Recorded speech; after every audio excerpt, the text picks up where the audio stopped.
Our concert will open with probably one of Bruckner's greatest works, not just one of his greatest choral works, but one of his greatest works in general, and that's his setting of the Deum, which was premiered in 1886, and Bruckner himself felt like it was one of his greatest achievements, and there are a number of reasons why. First of all, he writes essentially a little symphony, sort of a sacred symphony with separate movements for chorus and soloists, and alternating one after the other.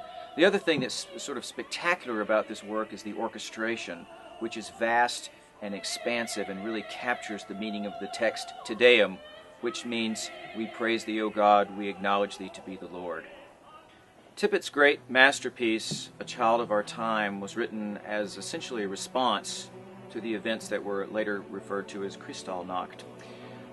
Tippett was a pacifist, and this was his way of responding to war and violence. These two pieces are sort of an interesting mix. The Bruckner is 19th century and is a very specific religious piece. It speaks to a very specific religious faith.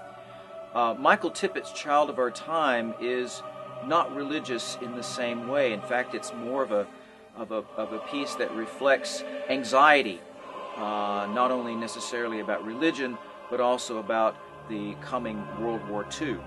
One of the things that Tippett does that gives this piece its sense of sacredness is the use of African American spirituals, which act as commentary on various sections within the piece.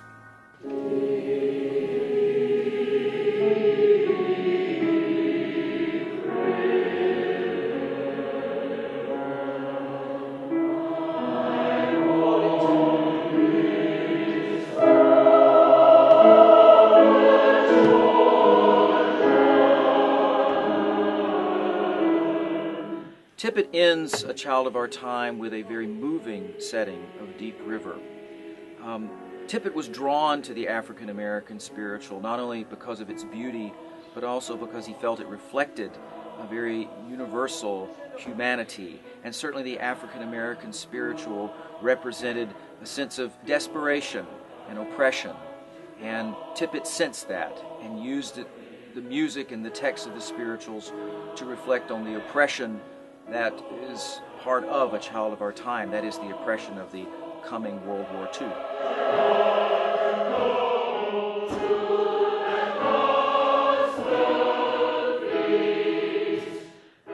The Collegiate Chorale prides itself in performing works that we feel are underserved, and we certainly feel that Tippett's Child of Our Time is underserved. It's wildly popular in England, but has had fewer performances in the United States, and we are very, very excited to bring this great piece to Carnegie Hall.